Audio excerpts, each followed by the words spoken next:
What's up, guys, and welcome to another episode of Crunch Time with Katelin. On this episode, I will be talking about what the Browns should do in the draft. So there's a mock draft that just came out today from Daniel Jeremiah of NFL.com, and it has the Browns at 2 taking Jalen Ramsey, and I absolutely love it. The Browns need a corner slash safety so bad, considering that Williams is he's on the end of his career. You didn't re-sign to Sean Gibson, and they say Ramsey plays corner slash free safety. And you could plug in Jalen Ramsey in free safety, and he could be an Ed Reed type player. I mean, you're set for the next 15 years, and especially with the Ray Horton defense that likes to attack the quarterback, I would draft him in a heartbeat. Now, if he's not there, Tunsil from Mississippi, the tackle, I mean, you're going to have to draft or get a replacement for Joe Thomas and Mitchell Schwartz. I mean, Joe Thomas at one point, but right now, Mitchell Schwartz, so I wouldn't be opposed to that. I wouldn't be opposed to Miles Jack, linebacker from UCLA. Yeah, he has a foot issue, but from all what I heard, he should be good to go. I'm not sold on Joey Bosa, especially for our 3-4 defense. I feel like it's just another, square peg in a round hole type thing. We tried it all before, and, we got Barkevius Mingo and Jabal Sheard. So, same thing with DeForest Buckner. I could see the Browns trading back. Now, if they traded back into that, 8 to 12-ish, I'd be okay with them possibly taking a Carson Wentz or a Jared Goff if they fall that far. But I don't think, and I'll be on record as saying this, I do not want a quarterback at number 2. This team has too many needs right now to draft one. What's going to happen is you're going to draft Jared Goff or Carson Wentz. And I'm a proponent of, when you draft a guy, they have to play right away. I hate the idea of, well, let them sit until, whatever. And then what? They sit until you're good, and then they don't have any in-game experience to play.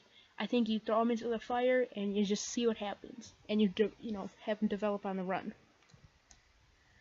So, I don't want Jared Goff or Carson Wentz at 2. Maybe, like I said, 8 to 11 if they're there.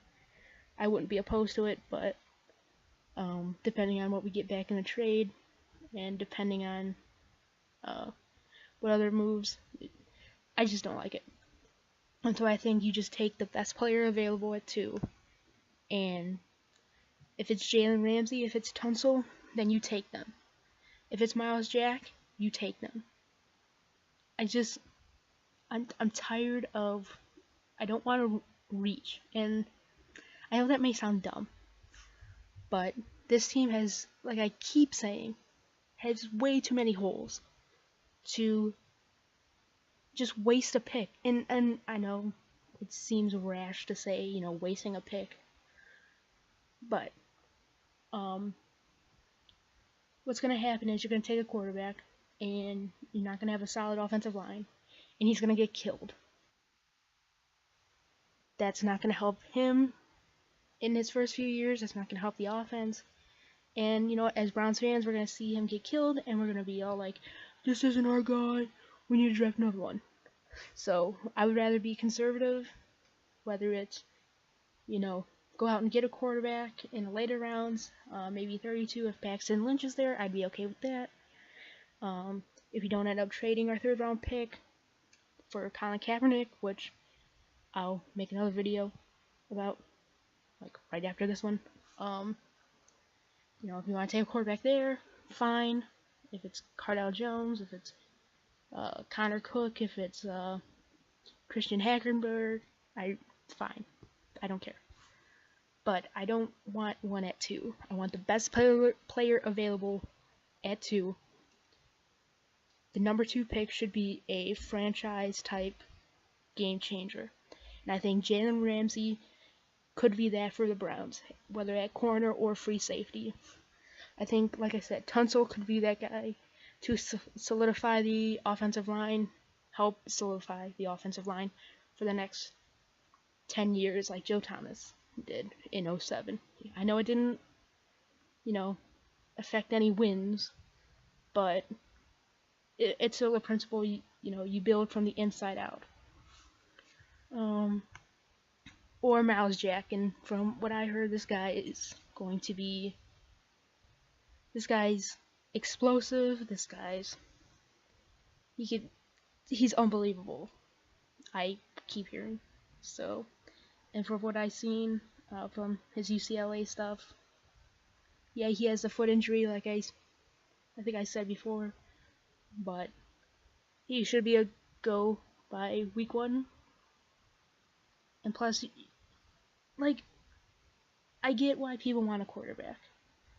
Sorry, I keep changing, but I get why people want a quarterback, and we shouldn't be playing for next year or even the year after. But in 3 to 4 years, when we're ready to, make that playoff jump, is Jared Goff or Carson Wentz going to be ready if they sit? Or are they going to be ready when, hopefully you solidify an offense around them? And are they going to be, because you solidify an offense, right? And they're not the guy. Then you're back to square one again because you don't have a quarterback. And you're going to just try to plug and play guys, and it's not going to work. I've just seen this way too much before. Nobody says there's a Jameis Winston type player. Nobody said there's a Andrew Luck type player or a Cam Newton type player at 1 or 2. So I just say, fuck it, take the best player available, and hopefully it'll help your team for the next 10 to 15 years. And that'll do it on this episode of Crunch Time with Katelin.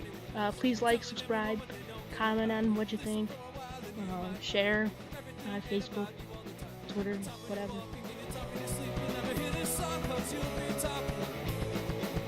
Probably talking your